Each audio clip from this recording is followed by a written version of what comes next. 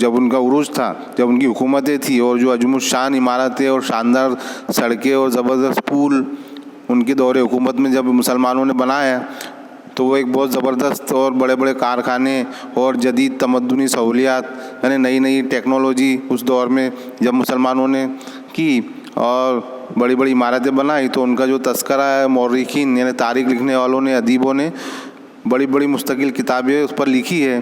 اور اندلس کے ایک مشہور مورخ مکری نے نفع الطیب کی ایک پوری جلد قرطبہ ہی کے تذکرے کے لیے وقف کر دیا، یعنی ایک بڑی سی ایک کتاب جو مورخ تھے مکری، انہوں نے قرطبہ کے موضوع پر، قرطبہ کے بارے میں پوری ایک جلد لکھی ہے۔ علم فضل کے لحاظ سے بھی قرطبہ اندلس کا عظیم ترین شہر سمجھا جاتا تھا۔ اندلس سے علم و دانش کے ہر میدان میں جو قد آور عالمی شخصیت سے پیدا ہوئی، ان میں سے بیشتر قرطبہ ہی سے تعلق رکھتی تھی۔ مشہور مفسر اور صحیح مسلم رحمۃ اللہ علیہ کے شارح اعلیٰ قرطبہ، فقہ اور فلسفہ کے امام علامہ ابن رشد، اور مسلک اہل ظاہر کے سرخیل علامہ ابن حزم، اور طب اور سرجری کے مسلم الثبوت سائنسداں ابو القاسم زہراوی، سب اسی شہر میں داد علم و فضل دیتے رہے۔ یعنی علم کے متعلق، علم کے بارے میں بھی اور علم کے لحاظ سے بھی قرطبہ اندلس کا بہت عظیم ترین شہر سمجھا جاتا تھا، کیونکہ بڑے بڑے مفکر، بڑے بڑے مفسر اور صحیح مسلم کے جو شارح تھے جنہوں نے صحیح مسلم لکھی تھی، ہے نا، اور فقہ جنہوں نے فقہ لکھا، اور جو فلسفہ کے امام تھے علامہ ابن رشد، اور مسلک کے اہل ظاہر کے سرخیل علامہ ابن حزم، اور طبیت، حکمیت کے اور سرجری کے جو مسلم ثبوت اور بہت بڑے سائنسداں اس دور کے جن کا نام ہے ابو القاسم زہراوی، سب اسی شہر میں داد علم و فضل دیتے رہے۔ اسی شہر میں انہوں نے اپنا علم سے لوگوں کو فیضیاب کیا۔ قرطبہ کے کتب خانے دنیا بھر میں ضرب المثل تھے۔ علم و ادب کے ذوق اور اس کی ہمہ گیری چرچے کا عالم یہ تھا کہ کوئی گھر ایک اچھے کتب خانے سے خالی نہیں ہوتا تھا۔ معاشرے میں سب سے بڑی قابل ذکر بات یہ سمجھی جاتی تھی کہ فلاں شخص کے پاس فلاں کتاب کا ایک ایسا نادر نسخہ ہے جو کسی اور کے پاس نہیں ہے۔ جو لوگ طبی اور طور پر کتابوں کا ذوق نہ رکھتے ہو، الماریاں رکھتے طبی کے طور پر کتابوں کا ذوق نہ رکھتے ہو، انہیں معاشرے میں اچھی نظر سے نہیں دیکھا جاتا تھا۔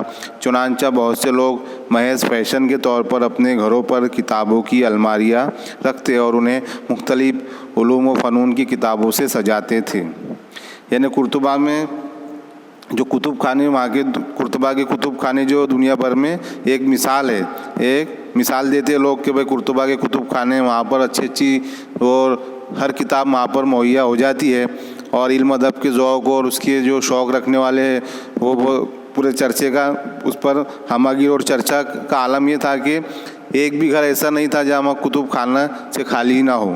یعنی ہر گھر میں ایک کتب خانہ، ایک لائبریری ہوتی تھی۔ قرطبہ کے شہر کے ہر گھر میں ایک لائبریری ہوتی تھی، اور وہاں پر ہر طرح کی کتابیں ملتی تھی ہر گھر میں۔ اور معاشرے میں سب سے بڑی قابل ذکر بات یہ سمجھی جاتی تھی کہ فلاں شخص کے پاس فلاں کتاب کا ایک ایسا نادر نسخہ ہے جو کسی اور کے پاس نہیں ہے۔ یعنی ہر کسی کے پاس ایک کتابوں کا نادر، ایک قیمتی نسخہ ان کے پاس ہوتا تھا، اور وہ اپنے پاس اس کو محفوظ رکھتے تھے، جس کی وجہ سے دنیا میں قرطبہ شہر کے کتب خانوں کا ایک نام تھا۔ اور طبعی یعنی کہ ذاتی طور پر بھی کتابوں کا ذوق نہیں رکھتے تھے، وہ بھی معاشرے میں اچھی نظر سے نہیں، انہیں معاشرے میں اچھی نظر سے نہیں دیکھا جاتا تھا، اس لیے وہ بھی کیا کرتے تھے کہ وہ بھی فیشن کے طور پر اپنے گھروں میں کتابوں کی الماریاں رکھتے تھے اور انہیں مختلف علوم و فنون کی کتابیں سے سجاتے تھے۔ تو عزیز طلبہ و طالبات، یہ حصہ اول یہاں مکمل ہوا۔